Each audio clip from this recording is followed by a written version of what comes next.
내가 진실로 진실로 너에게 이르노니 너희는 곡하고 애고통하겠으나 세상은 기뻐하리라. 너희는 근심하겠으나 너희 근심이 도리어 기쁨이 되리라. 여자가 해산하게 되면 그때가 이르렀으므로 근심하나 아기를 낳으면 세상에 사람 난 기쁨으로 말미암아 그 고통을 다시 기억하지 아니하느니라.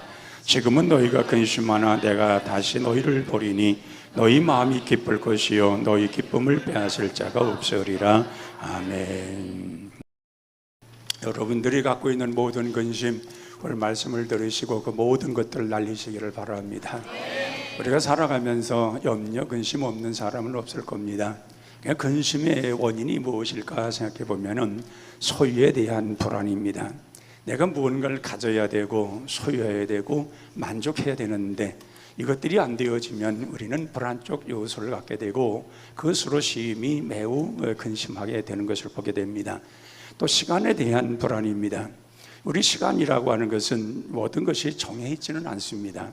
우리는 끊임없이 시간을 흘러가고 있는데 그 시간 속에 내가 어떻게 살아가느냐, 정말 주어진 시간 속에서 정말 행복한 시간을 갖고 있나, 그 행복한 그런 시간을 누리면서 정말 나의 시간이 아름다운 시간인가, 복된 시간인가, 그 시간이 아름답고 행복한 시간을 갖는 사람은 근심이 없을 것이지만, 그러나 정말 그 고통과 괴로움과 하루하루에 지나는 시간이 어렵고 답답하면은 그 시간 속에 나타나는 근심은 이루 말할 수 없는 근심일 것입니다. 또한 죽음에 대한 불안입니다. 죽으면 어떻게 되냐는 것입니다. 여러분들은 죽으면 어디 갑니까? 반드시 천국에 가야 될 줄로 믿습니다. 이 죽음이라는 것은 대단히 불안한 것입니다. 누구든지 우리는 구원의 확신을 갖고 있지만은 우리가 죽어 들어가는 세상, 사후의 세상에 대해서 정확하게 알고 있는 사람은 없습니다. 성경에서 말씀을 하셨고 성경에 기록된 대로 우리는 믿고 그것을 갈 것을 확신하기 때문에, 그렇기 때문에 우리가 그나마라도 안정된 생활을 이루는 것이지, 이 죽음에 대한 두려움, 이 근심, 이 답답함은 분명 있는 것입니다. 또 모든 것을 성취하는 것입니다. 이루고자 하는 모든 계획이 있는데 그것이 나의 생각과 내 계획대로 잘 되어지면 마음이 편안하고 안정되어지고, 야, 이제 이 내가 계획하는 것이 잘 되고 있구나, 정말 이제 만족할 만한 생활을 이루는구나, 좋은 시간을 갖고 있구나, 그렇게 될 것인데, 그러나 그것이 이루지 못하고 성취가 안 되면은 불안해지는 것입니다. 언제 그 일이 나에게 좋은 일로 다가올 것인가, 언제 그러한 일들이 내게 기쁨을 줄 것인가, 이러한 염려, 근심 속에 살아갈 수밖에 없다는 얘기입니다. 오늘 본문으로 돌아가 보면은 제자들이 심각한 근심과 고민에 빠져 있습니다. 왜냐하면 3년 반 동안 그들과 함께 하던 스승이 떠난다는 것입니다. 이제 모든 것을 다 정리하고 이제는 다 떠난다는 것입니다. 이 말을 들었을 때에 제자들은 상당한 근심을 갖게 됩니다. 이제까지 우리의 스승이셨고 우리의 주님이셨고 예수님이 향하시던 이 모든 것을 느끼며 예수님과 행복한 시간들이 있는데, 정말 예수님을 따라다니면서 정말 행복한 시간을 가졌는데 예수님이 떠난다는 것입니다. 그러니 우리 근심이 얼마나 큰 근심이 있겠습니까? 아니, 예수님이 왜 떠나냐는 겁니다. 나이가 들어서 7, 80이 되어지고 머리가 허여지고 이제 죽을 때가 되어서 죽는다면은 큰 별 문제가 없겠는데, 이제 젊은 나이시고 한참 일하실 나이시고 정말 예수님과 함께 했던 시간들이 너무 아름다운 시간들이었는데 예수님이 떠난다는 것입니다. 그럴 때에 이 제자들은 상당한 마음의 근심을 갖게 되는 것입니다. 그러니까 육신적으로 그들과 함께 할 수 없다는 이 사실을 들었을 때에 이런 환경과 또한 어떤 공간적 그런 모든 속에서 벗어난다고 하는, 이제 볼 수 없다고 하는 그곳에서 예수님의 그 말 한마디가 그들에게 심한 근심이 된 겁니다. 우리 16절에 보면 이런 말씀이 있습니다. 조금 있으면 너희가 나를 보지 못하겠고 또 조금 있으면 나를 보리라. 참 이해가 안 되는 말이죠. 조금 있으면 너희들이 나를 못 볼 것이고 또 조금 있으면 나를 볼 것이다. 제자들은 이게 이해가 안 되는 말이지만 예수님께서 이 말씀하시는 것은 나는 십자가의 죽음을 통해서 너희들을 못 볼 것이지만 그러나 3일 만에 부활해서 다시금 너희들 볼 것이라는 말씀입니다. 조금 있으면 너희들은 나를 못 볼 것이지만 또 조금 있으면 덜 볼 것이라 하는 것을 제들은 깨닫지 못했기 때문에 근심을 가졌던 겁니다. 아마도 부활의 그 신앙을 믿었더라면, 예수님이 3일 만에 부활할 것을 확신했더라면, 예수님이 세상을 떠나셨을 때라도 우리 주님은 3일 만에 다시 살아날 거예요, 우리 가운데 다시 오실 거야. 우리에게 오셔서 다시 한번 우리와 함께 하실 거야. 이 사실을 기억한다면 근심은 하지 않았지만은, 그러나 그들은 부활을 몰랐기 때문에 이 부활에 대해서 이해하지도 못했고 믿을 만한 것도 안 되고 이건 알 수도 없는 신비로운 사건이기 때문에 그들은 그것에 대해서 이해하지 못하여 근심 속에 빠졌다는 것입니다. 그래서 그들은 이제 저들의 반응을 보면 그렇습니다. 서로 말하되 이 말씀이 무슨 말씀이냐는 겁니다. 아니 몇 날 모처리 되면은 너희들은 나를 못 볼 것이요, 또 잠시 잠깐 너희들 떠나지만도 금방 잠시 조금만 있으면 나를 볼 것이라는 이 말씀이 무슨 말씀이냐는 겁니다. 저희들에게 물어봐도 나도 몰라. 이거 무슨 말, 나는 이해가 안 돼. 넌 알아? 나도 몰라. 서로들 그런 겁니다. 그 제자들의 반응은 도대체가 아버지께로 간다고 하시고 우리 곁을 떠난다고 하는데 이게 도대체 무슨 말이냐? 아버지는 또 뭐고 아버지께로 갔다가 또 다시 온다는 말은 무엇이냐? 이해가 안 되는 말이었다는 얘기입니다. 정말 예수님의 하시는 말씀은 진지했습니다. 다른 때보다도 아주 진지한 말씀으로 말씀하시는 겁니다. 너희들 나를 못 볼 것이다. 그러나 몇 날 며칠 되면 또 너희들 나를 볼 것이다는 이 말씀은 그냥 지나가는 말로 한 것이 아니라 아주 진지한 비장한 그런 말씀이었다는 겁니다. 예수님이 십자가에 지시고자 했을 때에 그냥 사람들이 지나가는 허풍 같은 말이겠습니까? 그 말씀은 진실되신 것이고 이거는 완전히 아주 마음의 결의에 찬 거라는 말씀이셨기 때문에 심지어 말씀하셨고 저희들로 이것을 알아야 된다고 하는 것입니다. 그러니까 예수님의 이 모든 말씀은 세상적 지식이나 어떤 판단으로서는 이해가 안 되는 겁니다. 이거는 예수님께서 하시는 이 모든 말씀을 아무리 탐구해보고 성경을 위해서 이런 것을 들춰보아도 이건 이해가 안 되는 말씀입니다. 왜냐하면 실제적으로 앞으로 일어날 일이기 때문에 그렇습니다. 그 저희들은 이거 현실의 이러한 모든 걸 받아들이기 어려운 것이었기 때문에 근심할 수밖에 없었던 겁니다. 그러면 예수님께서 또 20절에 이렇게 말씀합니다. 내가 진실로 너희에게 이르노니 너희는 곡하고 애통하겠으나 세상은 기뻐하리라. 너희 근심하겠으나 너희 근심이 도리어 기쁨이 되리라. 이거 뭡니까? 이해가 안 되는 거예요. 너희들은 애통하겠다는 겁니다. 곡하겠다는 것입니다. 그러니까 세상은 기뻐한다는 겁니다. 그런데 이런 모든 근심이 이제 변화해서 너희들 기쁨이 될 것이다. 왜 제자들은 근심하고 왜 곡할 수밖에 없습니까? 왜 제자들은 애통할 수밖에 없습니까? 예수님이 십자가의 죽으심을 볼 때에 애통하지 않을 수가 없는 겁니다. 곡하고 애통할 수밖에 없는 현실이 오는 것입니다. 그런데 예수님 말씀하신 것처럼 세상은 기뻐하는 것입니다. 그 예수는 잘 죽었어. 그건 이단자 같은 사람이야. 사람들은 현혹한 사람이야. 기적을 일으킨다고 하면서 사람들을 현혹한 사람, 잘 죽었어, 아주 잘 죽었어 하면서 세상 사람들은 기뻐했다는 얘기입니다. 그러니까 너희들은 애통하고 곡할 것이나 세상 사람들은 기뻐하리라. 나의 죽음을 그렇게 인식한다는 겁니다. 그러나 너희들은 얼마 안 돼요. 그 근심이 기쁨이 되리라. 주님이 부활하신다는 사실입니다. 주님은 다시 사셔서 너희 가운데 오신다는 사실입니다. 우리의 신앙이 부활의 신만 있으면 우리의 모든 근심은 사라질 줄로 믿습니다. 우리가 정말 주님이 부활하신 것처럼 나도 부활할 것이고 장차 주님이 가신 그 나라를 내가 들어간다는 사실을 믿는다면 현재 지금 살고 있는 이러한 상황 속에서 근심이 없을 수는 없으나 그 소망으로 다시금 기쁨을 누리고 근심이 변하여 기쁨이 되는 그런 삶으로 이루어지게 될 줄로 믿습니다. 그래서 예수님이 십자가에 달려 돌아가시는 순간에 제들은 깊은 슬픔에 잠겨 있었던 겁니다. 어찌하지? 예수님이 안 계신데, 예수님이 우리를 떠나셨는데 그들은 곡하고 괴롭고 답답해서 또 두려워서 문을 꼬꼬로 잠그고 그들은 머무르지 않았습니까? 그런데 예수님이 찾아오신 겁니다. 부활하셔서 그들에게 찾아서 말씀합니다. 평안할지어다. 그리고 내 옆구리를 보아라. 내 손에 그 못자국 난 것을 보아라. 그러면서 예수님이 살아나신 것을 보여주었습니다. 그 순간에 그들은 얼마나 기쁨이 충만한지 모릅니다. 죽었던 분이 살아오신 겁니다. 살아오셔서 십자가에 달리신 그 주님이 살아오셔서 그들과 함께 하신다는 것입니다. 그리고 그들에게 새로운 희망을 주신다는 겁니다. 새로운 사명을 주신다는 겁니다. 그들의 길을, 앞으로 가는 길 속에 우리 주님께서 항상 함께 하시겠다는 것입니다. 이 사실을 믿는 순간부터 그들은 기쁨이 가득한 것입니다. 근심이 변해서 기쁨으로 바뀌어져서 주님께서 말씀하셨던 그 말씀 붙들고 이제는 희망의 세계로 들어가는 것입니다. 오늘 우리가 이 세상 살아가면서 믿는 사람들은 이 희망의 끈을 놓지 말아야 될 줄로 믿습니다. 우리 주님이 함께 하신다는 겁니다.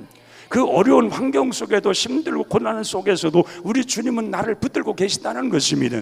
나를 잊지 아니하시고 나의 삶의 모든 걸 하시는 우리 주님께서 나의 가는 모든 길을 정확하게 하시고 그 어려움은 어려운 속에서도 이끌어 주실 것이고, 또 그런 속에서 주님을 찾고 붙들고자 하는 자들 속에 능력으로 나타나 우리와 함께 하시는 분이 우리 주님이신 줄로 믿습니다. 그래서 예수님이 그들에게 오셔서 평강할지어다, 이 말은 그들은 너무도 놀라고 놀란 기절을 할 만한 말씀이었던 겁니다. 불안해서 초조하고 문을 잠그고서 이거 어찌할 바를 모르고 이제는 어떤 상황으로 우리가 살아가야 되는가 서로 염려하지만 답이 없습니다.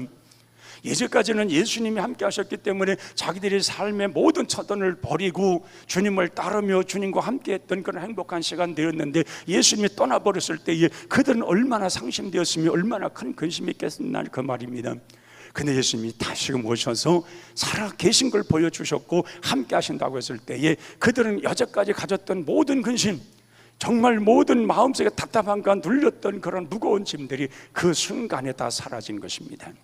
그러므로 오늘 이 시간 우리 마음속에도 주님 내게 오시면 나는 모든 근심이 사라질 수 있습니다. 주님이 오시면 나는 다시금 새 삶을 살아갈 수 있습니다. 주님이 함께 하시면 나는 승리하며 기쁨으로 살아갈 수 있습니다. 고백하는 여러분들의 그러한 축복이 임할 줄로 믿습니다. 그래서 예수님께서 해산의 고통을 비유로 듣습니다. 그러니까 여인이 임신을 하면은 아기가 이제 뱃속에 자라서 나올 때에 그 얼마나 큰 아픔이냐는 겁니다. 근데 그 아기를 태어나게 했을 때에는 그 모든 아기가 태어남으로 인해서 그 산고의 모든 고통이 사라진다는 겁니다. 그런 것처럼 예수님의 십자가의 죽으심으로 해서 산고의 고통과 같은 고통이 임할 것이지만 예수님이 부활하심으로 기쁨이 찾아온다는 것입니다. 그걸 예수님이 예를 들으셨어요. 그러니까 이걸 보면은 예수님의 부활 사건은 대단한 사건인데, 그러나 여인들의 그 산모의 고통이 얼마나 크시면 그에 예수님께서 그걸 비유했겠냐는 거예요. 그러나 그 기쁨은 찾아온다는 겁니다. 십자가의 죽음은 산고의 고통 같지만 그러나 부활을 통해서 기쁨이 찾아온다는 것입니다. 예수님이 살아계심으로 이제까지 정말 두려워했던 것, 근심했던 것 모든 것이 사라지고 기쁨으로 찾아온다는 것입니다. 그 주님을 다시 만나는 순간 속에 모든 불안은 완전히 사라진다는 것입니다. 다시금 우리 주님과 더불어서 새로운 인생의 길을 걸어갈 수 있는 길이 열린다는 것입니다. 이것을 저희들이 느꼈을 때에 얼마나 큰 은혜가 됐겠냐는 것입니다.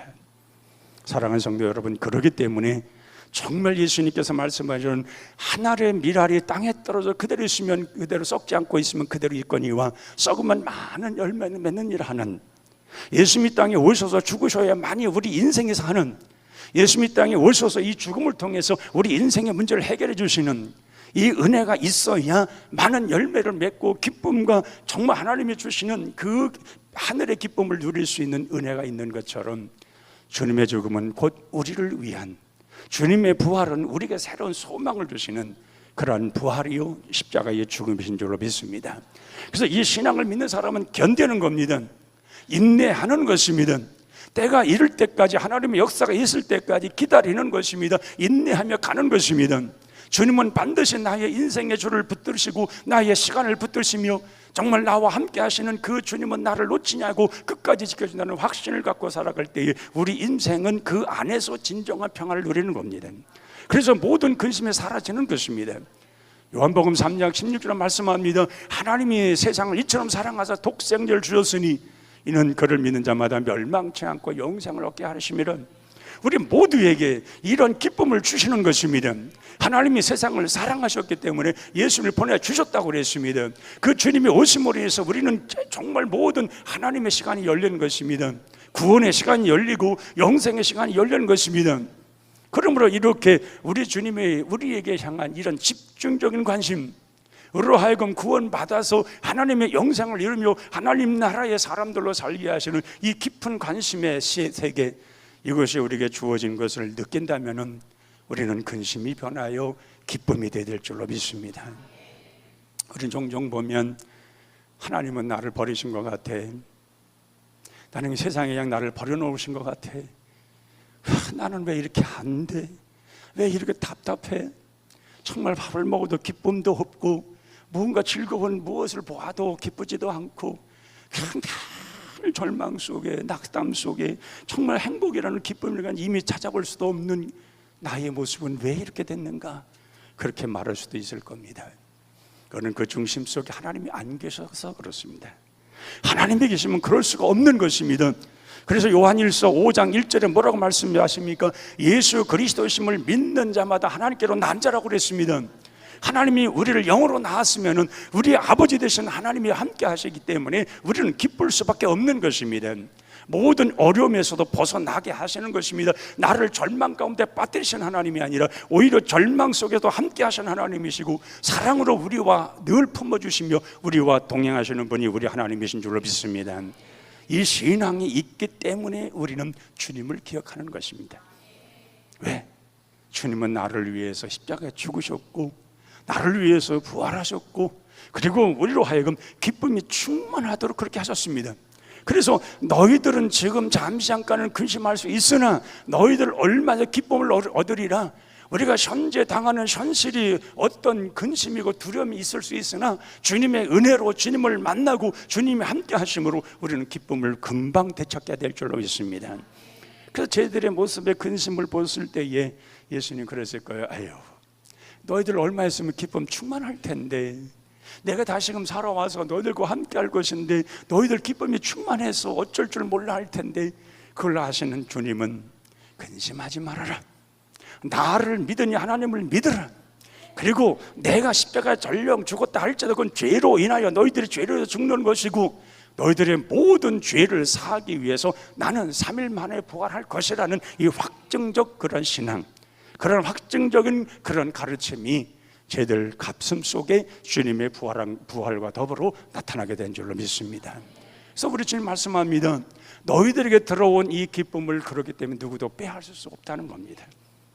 하나님이 주신 기쁨을 누가 빼앗겠어요? 세상에 주는 기쁨은 일시적입니다.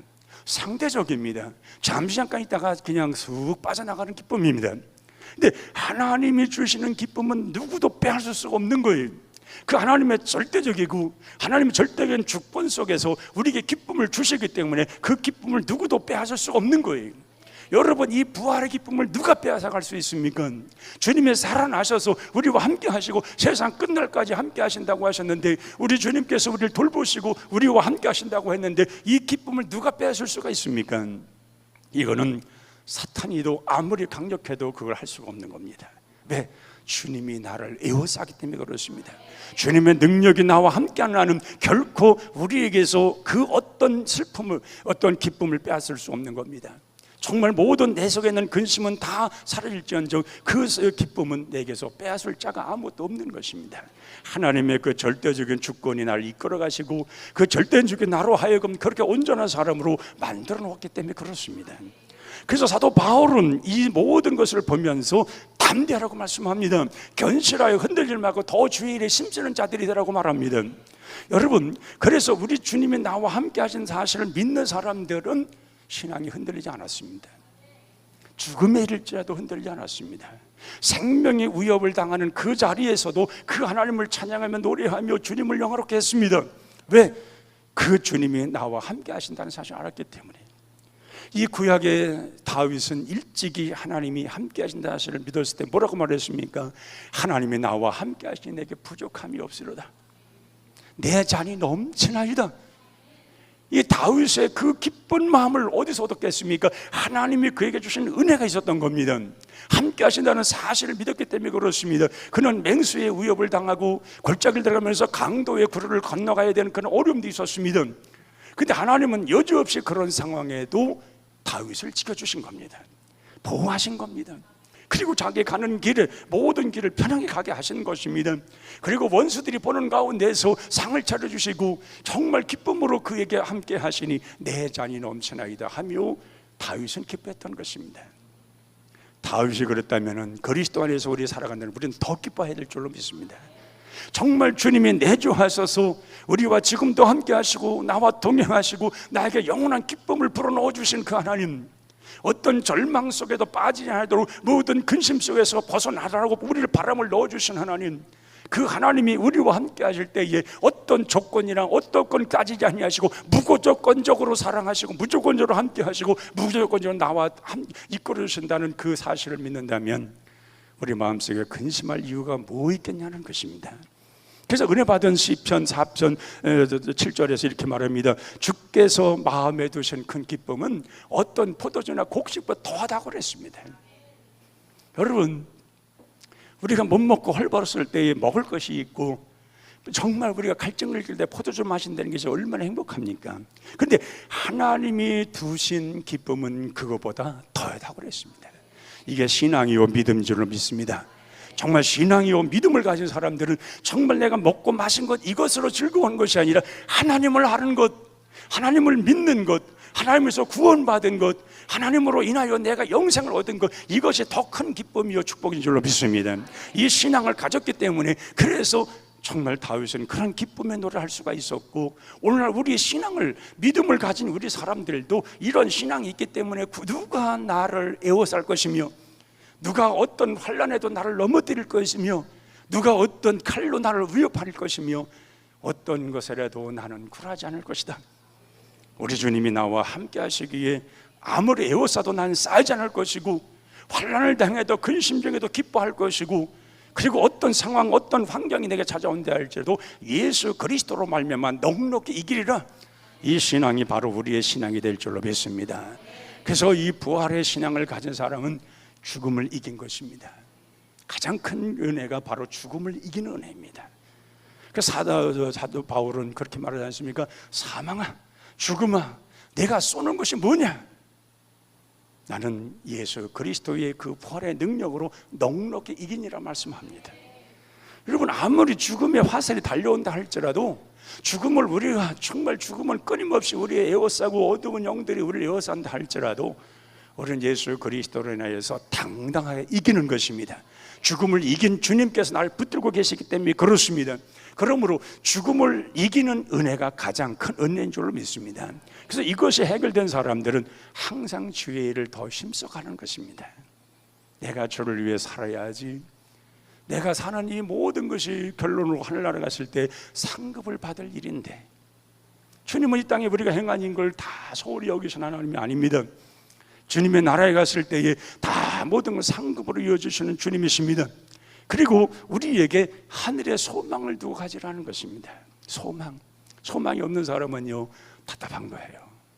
이 소망이 없는 사람은 근심할 수밖에 없는 거예요. 그러나 소망을 가진 사람은 매일매일이 기쁜 거예요. 왜?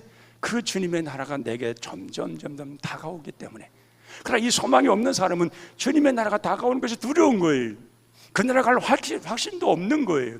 정말 내게 정말 하늘나라가 갑자기 이루어지면 어떻게 하는가, 이 두려움 때문에 기쁨이 없는 거예요. 그러나 그것이 해결된 사람들은 하나님 나라가 다가오면 다가올수록 더 기쁜 거예요. 그 기쁨이 식지를 않는 거예요. 그리고 그 기쁨의 소망을 가지고 살아가니까 그 어떤 죽음이나 어떤 환난이나 그 어떤 것 다 벗어날 수 있는 확정적 신앙을 갖는 것입니다. 그래서 이 신앙을 가진 사람들은 매일매일 하나님을 찬양하는 것입니다. 내가 매일 기쁘게 순례를 행하면 주께서 나와 함께 하시다, 성령이 나와 함께 하신다, 늘 찬양하면서 그렇게 살아가는 것입니다. 그래서 이 은혜에 깊숙이 들어온 사람들은 나 같은 사람이 이렇게 은혜를 또 받아도 되는가? 나 같은 사람이 이렇게 은혜를 받아도 되는가? 그 감격 속에 살아가는 것입니다. 하늘을 우러러 항상 감사하며 살아가는 것입니다. 이러한 은혜가 내게 있으니 내게 주신 이 은혜 무엇으로 보답할까? 사도 바울이 그랬던 것처럼 우리 자신들의 그런 고백 속에서 그렇게 감사하며 살아가는 것입니다. 그리고 주를 위해 살아가는 것이 얼마나 나에게는 소중하고 귀한 것인지 아마 여러분들 주를 위해 사는 사람들은 다 공감하고 다 느끼는 것이 하나가 있을 겁니다. 주일 하면 할수록 기쁘다는 것입니다. 주일 하면 할수록 내 마음속에 평안이 찾아온다는 것입니다. 주일 하면 할수록 보람과 감격이 넘친다는 것입니다. 그건 바로 영이 살아있는 사람들입니다. 그러나 영이 죽은 사람들은 감동도 없고 감격도 없고 느낌도 없고 전혀 교회는 다니나 아무 의미가 없는 교회를 다니는 거예요. 그러기에 교회는 살아계신 주님이 우리와 함께 하시는 교회여야 됩니다. 성령 하나님이 함께 하시는 교회여야 됩니다. 사람만 모였다 흩어지는 교회가 아니라 성령 하나님이 함께 하시는 교회, 부활하신 우리 주님이 함께 하시는 교회, 일곱 촛대를 옮기지 아니하시고 항상 그 일곱 촛대를 붙드시고 이끌으시는 주님이 나타나시는 교회, 이런 교회가 살아있는 교회요, 축복교회요, 우리가 몸담아야 할 교회인 줄로 믿습니다. 그래서 이런 사람들은 하늘을 우러러보면서 그래서 그렇게 살아가는 거예요. 하루하루의 결산 속에서 주님이 나를 이렇게 이끄셨다는 그 사실을 기억하면서 감사하며 사는 거예요. 그래서 우리의 기쁨을 가진 그러한 신앙인들은 한결같이 결론 내리는 결론이 뭐냐? 나 같은 죄인이 이렇게 구원받아서 하늘나라 가고 정말 우리 주님이 나를 영접하실 그날을 생각해 보면서 오늘을 어떻게 살까? 어떻게 주님과 함께 동행할까? 어떻게 주님을 온전히 만나서 주님과 그 행복한 시간을 가질까? 바로 이것입니다. 이 시간은 나의 시간이 아니라 하나님이 만들어준 시간입니다. 그러나 이것이 막혀있는 사람들은 늘 답답해하는 생활입니다. 뭘 해도 기쁘지 않습니다. 뭘 해도 만족하지 않습니다. 뭘 해도 매일 근심입니다. 날마다 그런 근심 속에서 답답한 삶을, 답답한 인생을 또 살고 또 살고 또 살라는 가능하십니다. 염려와 근심이 떠나지 아니하고 답답함과 답답함이 계속 반복적인 생활을 이루어갑니다. 그러나 구원받은 사람은 나의 모든 것을 아신 하나님이 나의 모든 것을 이끌어 줄 것이고 나보다 나를 더 잘하신 하나님께서 나의 간구와 기도를 들으실 것이라는 확증과 더불어서 우리 주님과 함께하는 생활을 이루려고 애쓰는 것입니다. 그러므로 오늘 주님 말씀하신 것처럼 너희들은 몇 날, 며칠은 근심할 수 있으나 몇 날이 못되어 기쁨이 충만하리는, 너희들은 나를 때문에 나로 인하여서 곡할 수 있으나 세상은 기뻐하리라. 그러나 너희 근심이 도리어 기쁨이 되리라. 이 말씀이 우리 마음에 있어야 될 줄로 합니다. 사방으로 아무리 에워싼될지라도 이 기쁨이라는 것은 모든 것이 뻥 뚫리는 겁니다. 기쁨이라는 것은 답답했던 것이 그냥 뻥 뚫리는 시간입니다. 이런 기쁨이 여러분들 가운데 있어야 될 줄로 믿습니다. 그래 우리가 주님 나라에 가실 때 우리 모든 사람들이 함께 가야 되는 것입니다. 하늘나라는 우리 다 같이 가는 나라입니다. 우리 모두가 손잡고 가는 날입니다. 모든 기쁨으로 가는 나라입니다. 우리 주님 오시는 그날에 우리는 그 주님과 함께 맞이할 걸 생각하면서 우리는 다 같이 그날을 소망하며 살아가야 될 것입니다. 근심이 기쁨이 되리라. 이 말씀을 마음에 두시고 승리하시는 여러분들이 되시기를 주의 이름으로 축원합니다. 기도하겠습니다. 하나님 아버지, 우리가 정말 살다 보면 삶 속에서 확신이 없는 일들, 여러 가지 일어나는 환난 역경들, 여러 가지 답답한 일들이 애워싸므로 늘 근심 속에 잡힐 수 있으나 우리는 이에 그런 모든 것을 이기시고 부활하신 주님과 더불어 기쁨을 가득히 채워가는 저희들 되게 하여 주옵소서. 기쁨이 넘치는 생활을 이루게 하여 주시옵소서. 언제나 기쁨으로 살아가는 큰 성도들, 기쁨의 성도들, 감사의 성도들이 되게 하여 주옵소서.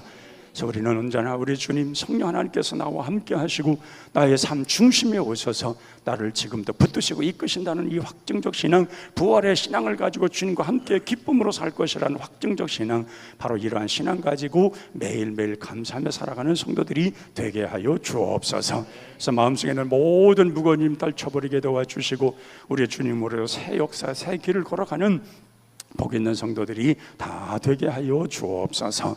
예수님의 이름으로 기도하옵나이다. 아멘.